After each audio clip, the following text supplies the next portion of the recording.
Vamos a continuar con el mensaje en el Evangelio de Marcos.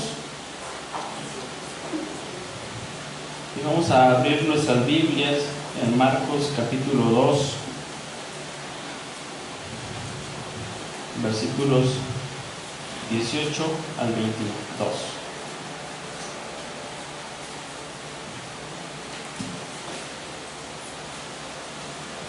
Dice la palabra de Dios: y los discípulos de Juan y los de los fariseos ayunaban, y vinieron y le dijeron: ¿por qué los discípulos de Juan y los de los fariseos ayunan y tus discípulos no ayunan?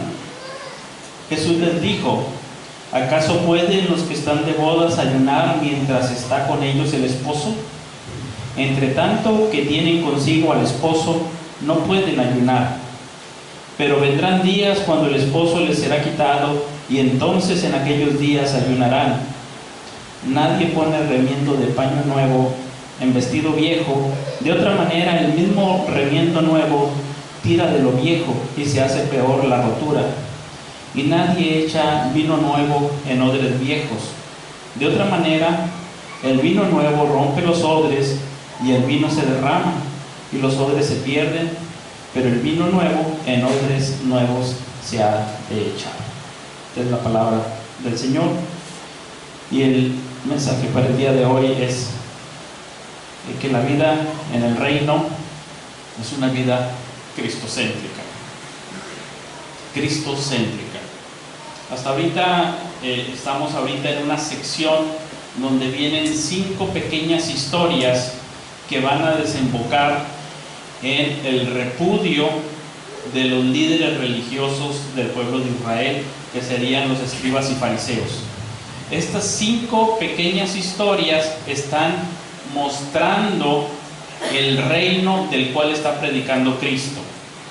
Cristo viene y dice: arrepiéntanse y crean, porque el reino de los cielos ha llegado. Y ese reino lo va a manifestar en sus énfasis en estas 5 historias, y concluyen los líderes religiosos por rechazar a Cristo con su reino y a quererlo matar. Ese va a ser el fin de esta sección.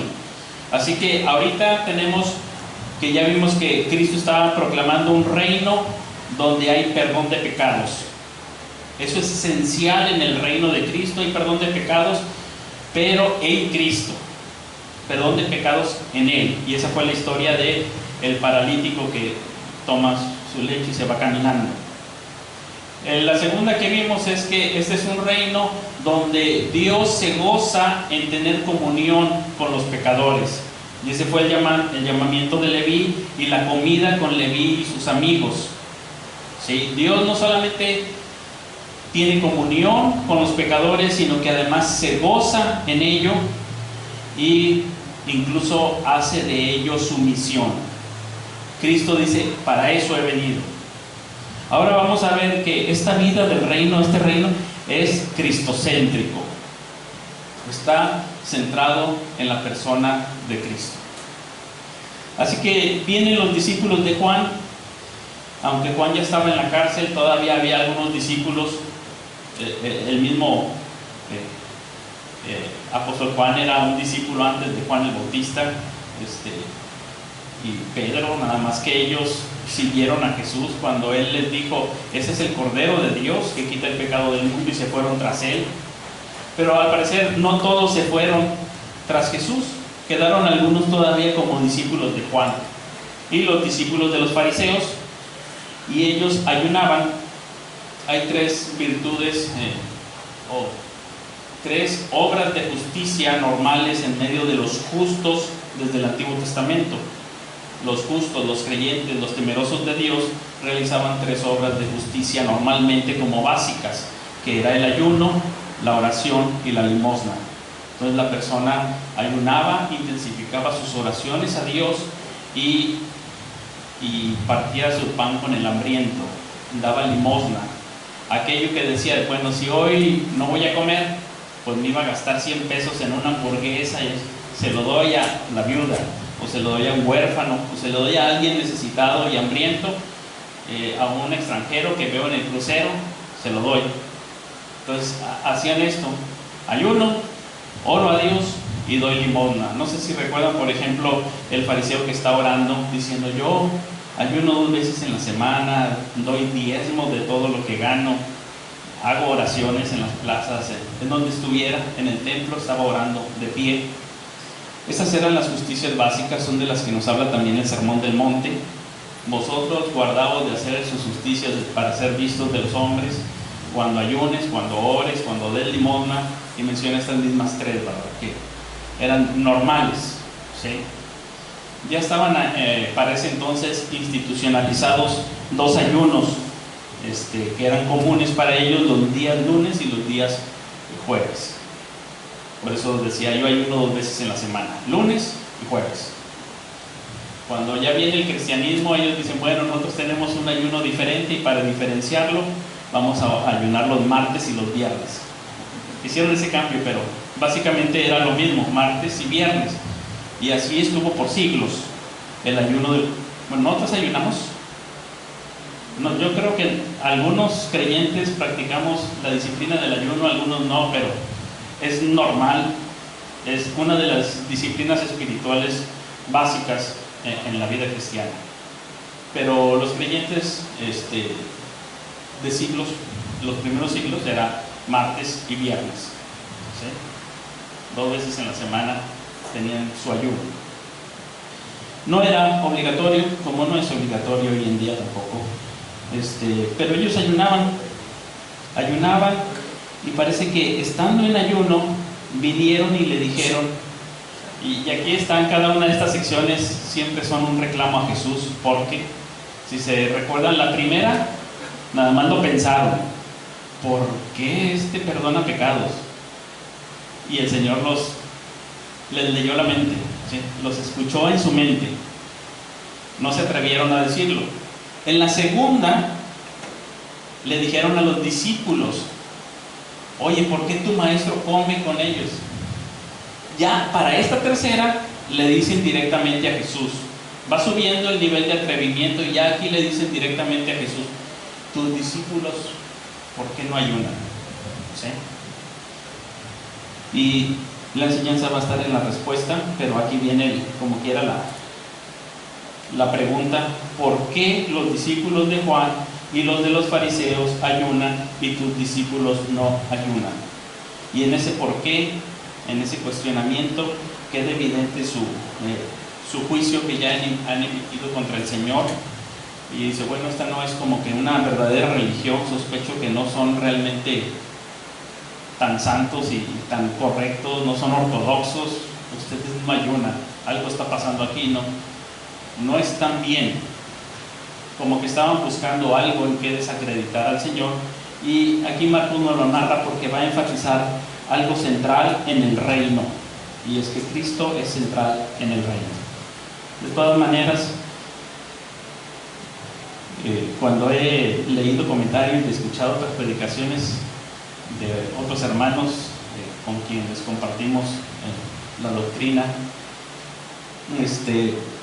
aquí aprovechan para hablar del ayuno, aquí aprovechan para hablar y disertar y llamar hacia un ayuno. No veo eso en el texto, pero este es el momento para decir: bueno, ayunen, etcétera, y así es como se ayuna, etcétera. Algunos ven en el pasaje un nuevo ayuno. Este es el ayuno en Cristo. Yo no veo realmente eso en el texto. Finalmente, en cualquier época, ayunar es dejar de comer, y es lo mismo, sí, dejar de comer, ¿sí? No hay algo significativamente diferente, salvo que los creyentes al inicio lo hicieron en martes y viernes y no en lunes y jueves, ¿verdad? Pero fuera de eso no hay algo realmente sustancialmente diferente. Entonces, vamos a ver primero la cuestión cristocéntrica y luego platicamos un poquito sobre el ayuno, dejándolo de lado, porque el Señor aprovecha esta oportunidad para responderles sobre esa centralidad y les dice: ¿acaso pueden los que están de bodas ayunar mientras está con ellos el esposo? entre tanto que tienen consigo al esposo, no pueden ayunar. Entonces aquí tenemos la primera parte de su respuesta. Y les está poniendo una analogía con la boda, y los que están de bodas, literalmente dice los hijos de la cámara nupcial o los hijos del tálamo. Estos son los amigos del novio. Nosotros no tenemos un énfasis en las bodas, en el novio, casi la estrella es la novia, ¿verdad? No el novio, pero en la parte oriental, en una boda, la estrella era el novio, ¿sí? Entonces ahí viene el novio y todo era alrededor del novio. Ahora nosotros no tenemos vals, danzas, rondas alrededor de un hombre, hombres y hombres. Allá sí, los amigos danzaban junto con el novio y piruetas y lo más parecido que tenemos sería la víbora de la mar, y cuando los hombres todos agarran al novio y lo tiran para arriba y lo sacuden y lo sangolotean, ¿verdad? Eso es lo más parecido que tenemos. Ahora, ellos no se iban de luna de miel una semana. Ellos, en vez de la luna de miel, se quedaban ahí con su tienda nupcial, y afuera había fiesta una semana. Los amigos del novio celebraban y danzaban alrededor de él, y digámoslo aquí, que lo aventaban para arriba y lo agarraban en rondas y vueltas, saltos, júbilo, alegría, y aquello era una explosión alrededor del novio, ¿sí? Todo era alrededor del novio. Ustedes han visto esta música de bodas judía, muy alegre y con danzas que van subiendo de nivel. Ese era el estilo alrededor. La idea era alegría, y el ayuno estaba asociado con la tristeza, con el luto, con el pesar. Y entonces ellos les dice el Señor Jesucristo, vamos con la analogía, ¿ustedes creen que los amigos del novio deben de venir afligidos, vestidos de harapos, con ceniza en la cabeza, llorando en ayuno, cuando su amigo está de boda? Pues no checa, ¿verdad? No corresponde, ¿sí? Lo que corresponde es alegría. Para una boda lo que corresponde es alegría, gozo, baile, regocijo, pero centrado en el novio. Y luego el Señor Jesucristo va a decir, bueno, ese soy yo, y mis discípulos son los amigos del novio, así que ellos no pueden ayunar. No corresponden, simplemente no corresponden, están en el momento de regocijo. Sé que algunos el día de su boda pueden estar tristes, estresados, no regocijarse, pero no era esta la situación, ¿sí?, que está planteando. Esta era una situación muy esperada. El hombre había caído del huerto del Edén en pecado, se había alejado de Dios, había llevado las consecuencias de su rebeldía por muchos años, y no había manera de regresar,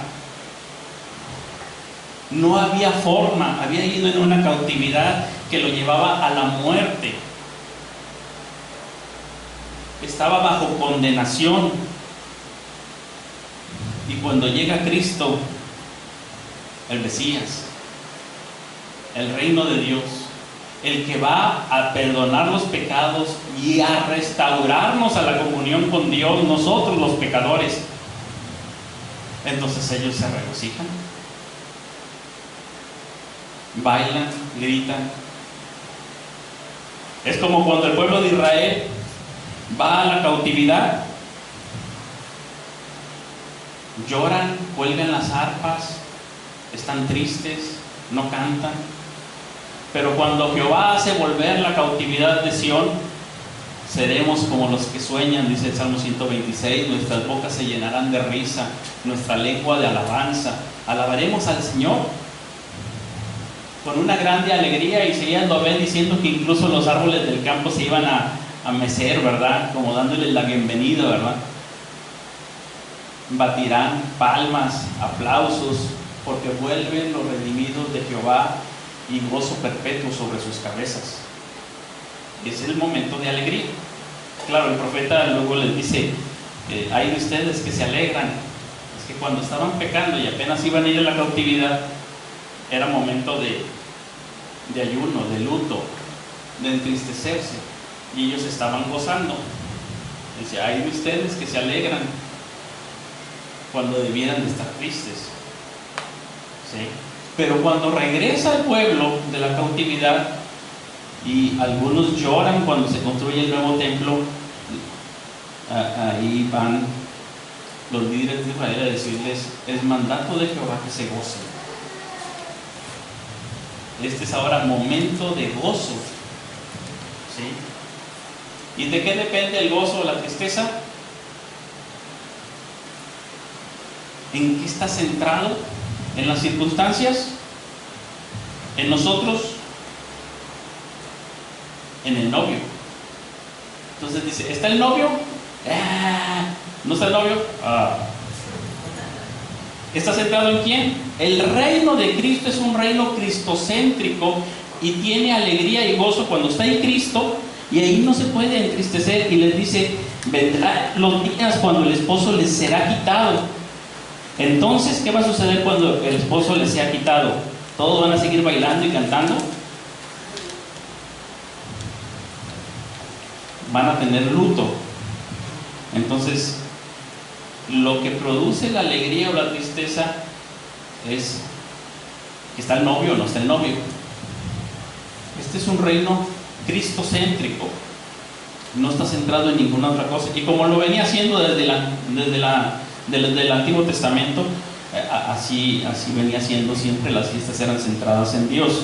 Finalmente aquí dice, viene un día cuando el esposo le será quitado. Ahí la palabra hebrea, griega es violenta, es para quitar, es como la de en hebreo, la de Isaías 53 que habíamos visto que fue cortado. ¿Recuerdan cuando dijimos que el Mesías iba a ir como que a la cautividad, y simbólicamente él iba a llevar la cautividad por todo Israel?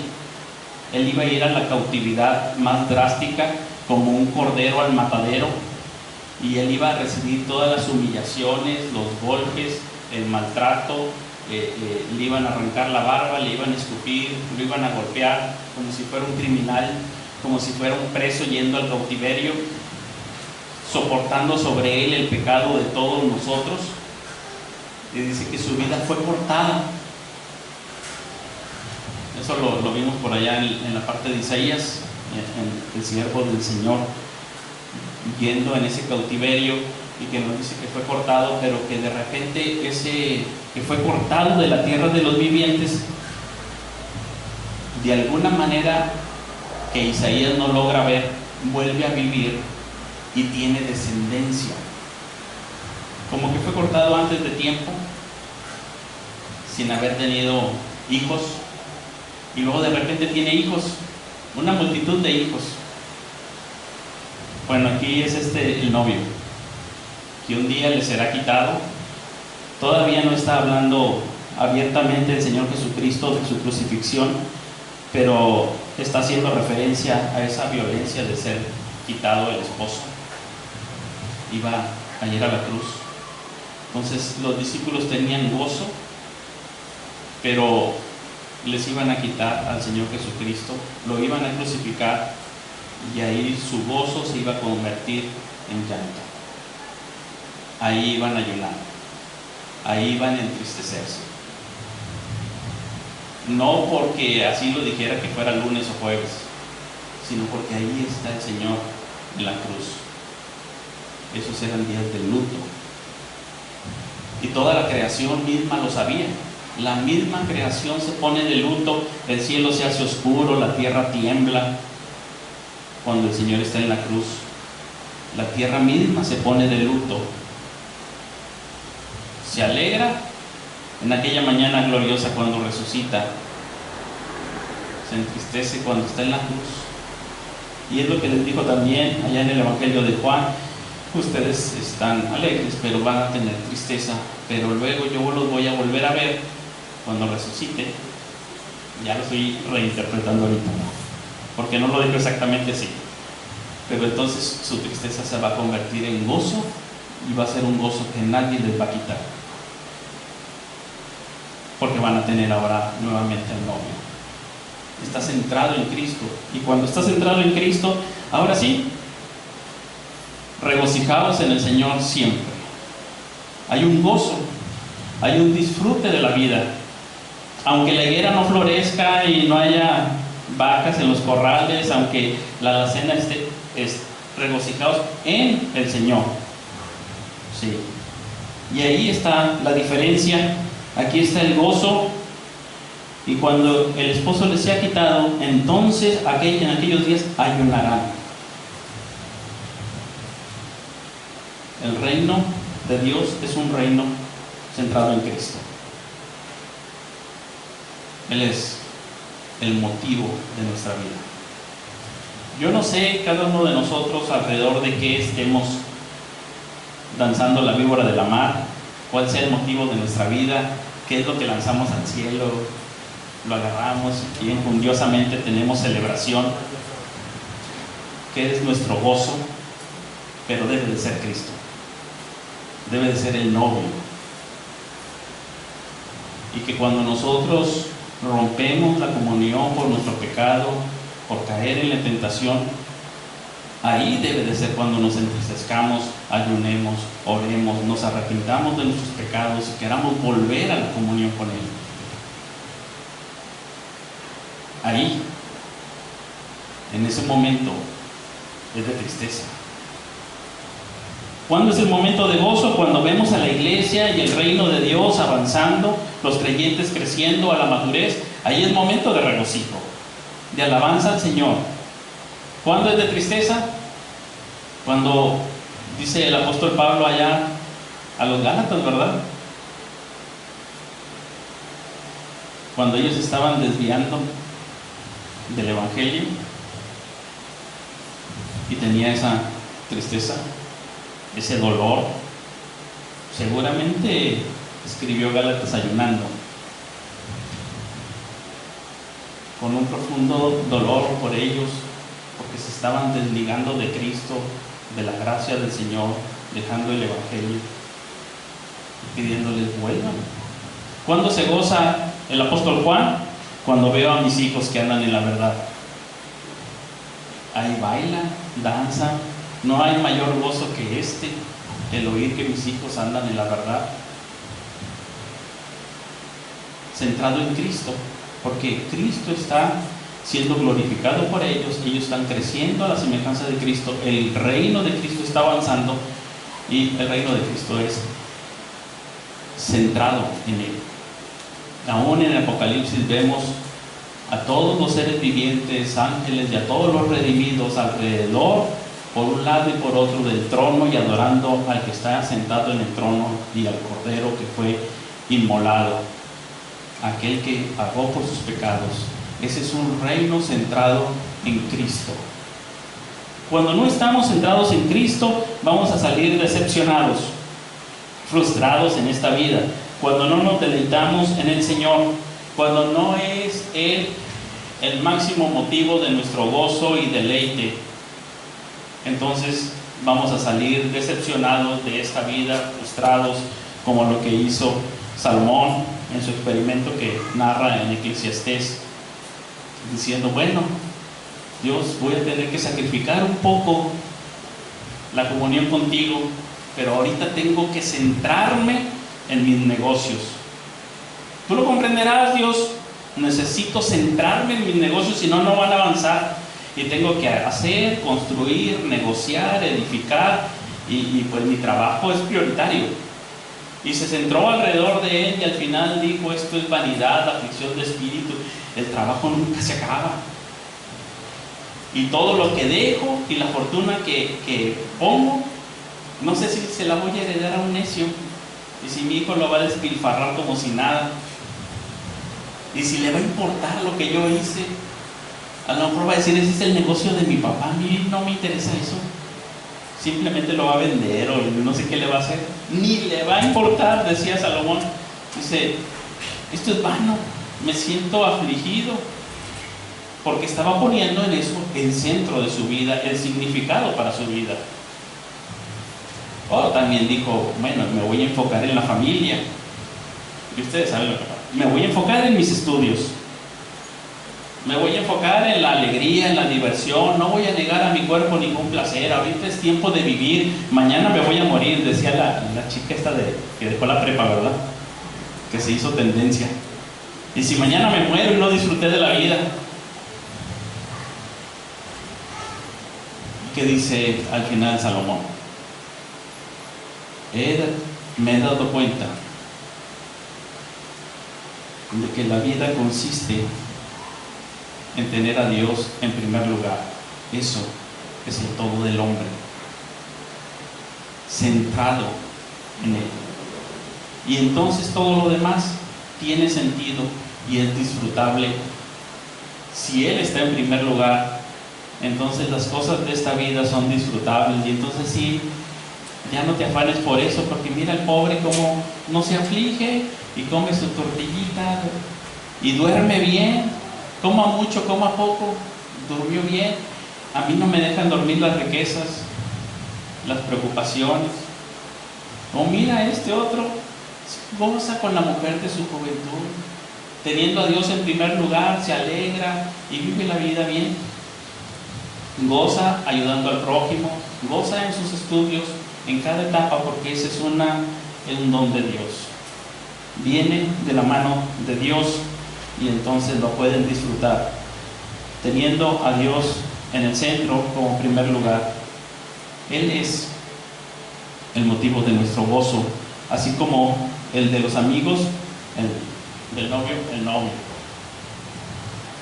Y su falta es la tristeza, es el ayuno. Luego le da dos ilustraciones que nuevamente algunos ven aquí un corte de dispensaciones, otros ven un corte contra el Antiguo Testamento, etc. Me parece que no era lo que estaba ejemplificando, sino que era un poco más sencillo, pero vamos a leerlo. El primero es el de un remiendo, un parche nuevo en un vestido viejo, es decir, el griego dice un parche de tela sin encoger. Entonces no se ha prelavado esa tela, ese parche, y entonces si se lo pones donde está el agujero, va a estirar. Cuando encoja, va a estirar la tela y se va a hacer el agujero más grande, ¿verdad? Esto lo saben pues los que lo sepan, pero ellos lo sabían. No sé, mujeres y hombres, yo nunca he cosido un calcetín, así que no sé. Pero aquí les dice, esto es elemental. Esto es elemental. Cualquiera que pone parche sabe que primero la tela se tiene que encoger, se prelava y luego ya la pones como un parche, el pedazo de parche. Y la otra es de vinos. Y eso también, dicen, nadie lo hace, porque todos saben que el vino nuevo se pone en un cuero nuevo, porque el vino se va a fermentar, el cuero tiene elasticidad y crece y no se derrama nada. Pero si el cuero ya está crecido, estirado, dilatado, ya le echas vino nuevo, se va a fermentar y lo va a romper y se te pierde el odre, ya no sirve la vasija y se te pierde el vino. Entonces dice, eso nadie lo hace. Algunos ven aquí como que el vino nuevo y el parche en la vestidura, esto significa como que hay un nuevo tipo de ayuno para los cristianos. Pero era igual en el Antiguo Testamento. El ayuno prescrito por Dios era humillarse delante de Dios, centrado en Dios, y la aflicción era por nuestros pecados. Eso era igual.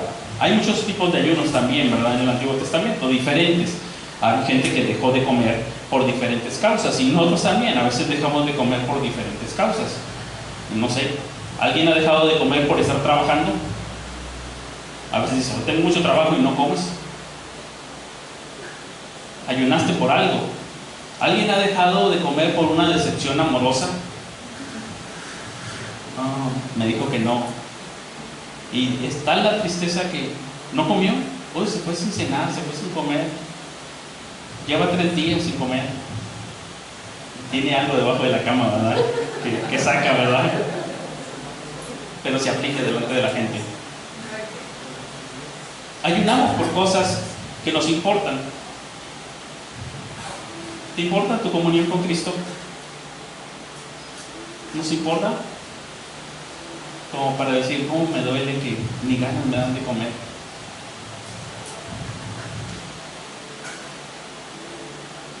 Nos importan nuestras almas, que un día decimos, cómo me siento afligido, ni siquiera a la iglesia fui a escuchar la palabra de Dios y a adorar a aquel que murió por mí. Y no por tener más asistencia y tener más ofrendas. Ese no es el punto. Es el cuidado de nuestras almas delante del Señor. Como decía el apóstol, yo no busco ofrendas, sino fruto, donde se vea que la vida de Cristo esté aflorando en cada uno de ustedes. Entonces, aquí más bien lo que parece es que les está diciendo que no es lógico lo que ellos proponen. El reino de Cristo no está centrado en una tradición, por así decirlo, de ayunos o en una religiosidad. Aún la religión, si no está centrada en Cristo, va a llegar a ser aflicción de espíritu, vanidad, un hueco, un correr tras el viento, una aflicción, un fastidio. Aún si la religión no está centrada en Cristo. Pero si está centrada en Cristo, Él es el máximo motivo de nuestra alegría y de nuestro gozo. Él es nuestro deleite. Y si acaso algo estuvieran ellos entendiendo sobre un nuevo orden, sería más bien sobre el reino de los hombres contra el reino de Dios, el reino de los cielos. Y si ellos estarían aquí entendiendo como un cambio o una dispensación que se va y otra que viene, no es poner en contraste el Nuevo Testamento con el Antiguo, sino más bien el reino de Dios que se había sido anunciado y que ahora estaba cumpliéndose contra el reino de los hombres. Y el reino de los hombres no necesitaba un parche, necesitaba cambiarse completo. No es nada más parcharlo. Bueno, es que aquí al gobierno mexicano nada más le ponemos un parche y ya está. Es lo que necesita. No es nada más con que necesite un odre nuevo. No, es un cambio radical lo que necesita el reino de los hombres, y es el reino de Dios. Un reino totalmente diferente, nuevo. El reino de Cristo, centrado en nuestro Señor Jesucristo. Él es el centro, y Él debe de ser el centro de nuestras vidas, así como para ellos.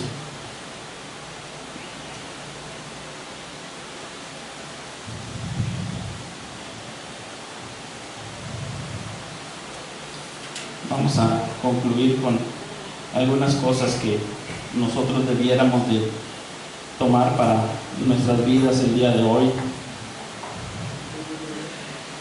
Dentro del reino de los hombres podemos tener una religión humana, pero en el reino de Dios toda la vida está centrada en Cristo, toda la vida. Y esto es lo que los religiosos no quisieron recibir en ese momento, y por este evangelio lo van a querer matar. Ellos ya tenían un sistema hecho, un sistema donde ellos podían parecer justos, donde ellos podían ayunar, orar y dar limosna. Yo no sé si alguien haya ayunado 2 días, 6 días en una semana. Yo no sé cómo le hacían, pero la Biblia dice que ellos algo se echaban en la cara para que se vieran, no sé, maltratados, para que se vieran que estaban ayunando, para que fuera visible. Algo se echaban. Pero yo, por más que ayuno, siempre me veo muy bien. Nadie me dice, oye, te ves mal, ¿qué te pasa? No, simplemente sí. Pero ellos algo se echaban. Ya tenían su sistema y decían, si me echo este talco o esta crema me voy a ver como medio pálido, anémico o algo, y me van a decir que es que estoy ayunando. Ah, bueno, sí, pero realmente es difícil hacer algo así, ¿verdad? Que alguien se dé cuenta que estás ayunando, a menos de que sea tu esposa la que te hace de comer y que ve que no vas a comer, ¿verdad? Pero ¿quién se puede dar cuenta? Y sin embargo ellos ya lo tenían como algo para poder gloriarse en ellos delante de los hombres. Pero no había lugar para eso en el reino de Cristo. El gozo es en Cristo, el ayuno es en anhelo por Él, en un anhelo genuino por su venida, por su regreso. El gozo es el ver que su reino va adelante, que las personas van creciendo. La tristeza es cuando la iglesia es afectada, y entonces dice el apóstol Pablo, hasta me enfermo. Se les hace tropezar y hasta me enfermo. Ahí está centrado en Cristo y su reino, no en otra cosa. Es un reino nuevo y es un reino traído por Cristo, donde nosotros vamos a gozar de su comunión, pero gracias a que Él sufrió por nosotros. Hay un gozo en Cristo, pero este gozo no es gratis. Creo que eso lo deja muy claro más adelante. Ahorita no va a estar tan claro. Hasta ahorita tiene una etapa de popularidad, pero ya cuando Él, queriendo retener un poco esta popularidad y no ser visto solamente como alguien que hace milagros y que sana a la gente, y llevarlos a su énfasis en los capítulos 8, 9 y 10 a sus discípulos, les va a decir por qué no quería tanta popularidad, porque hay algo que ellos todavía no habían captado y se los tiene que repetir, y es que Él va a padecer, que Él va a sufrir, que Él va a ser crucificado y que al tercer día va a resucitar. Y entonces cuando les diga eso, les va a decir lo que implica el discipulado. Hasta ahorita no se los ha dicho, pero una vez que les va a decir sobre su muerte, les va a decir, el discipulado va a implicar que ustedes estén centrados en Cristo, que ustedes tomen su cruz, se nieguen a sí mismos y vivan para Cristo, no para uno mismo. Y va a implicar que por encima de su familia esté Cristo, y va a implicar que por encima de todas sus posesiones esté Cristo, y va a implicar que por encima de todo su deleite y su gozo sea Cristo. Se los va a decir más adelante. Ahorita todavía no, lo está dejando ahí nada más velado con esto de comer y del ayuno, con esto del gozo y la tristeza, con esto del novio y el novio arrebatado, pero más adelante lo va a explicar más claramente. Hoy tú y yo tenemos que vivir para Cristo y entristecernos. Si hay que entristecernos, tomemos un tiempo de reflexión esta tarde. Si nosotros ahí en reflexión en nuestra casa, delante de Dios con toda sinceridad, si es necesario ayunar para no ser distraídos y orar y decir al Señor, ¿estoy viviendo centrado en ti? ¿O estoy siendo como los fariseos, siguiendo una religión cómoda o donde ya me adapté? ¿O realmente estoy centrado en ti? Y si es necesario hacer una confesión, pues hacerla delante del Señor. Voy a leer aquí brevemente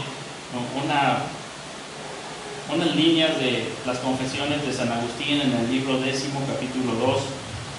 Dice: porque cuando soy malo, confesarme a ti no es otra cosa que desagradarme a mí, mas cuando soy bueno, no es otra cosa confesarme a ti que no atribuírmelo a mí, porque tú, Señor, bendices al justo, pero antes de impío le conviertes en justo. Está diciendo Agustín, ¿para qué nos confesamos al Señor si el Señor todo lo sabe? Él todo lo sabe.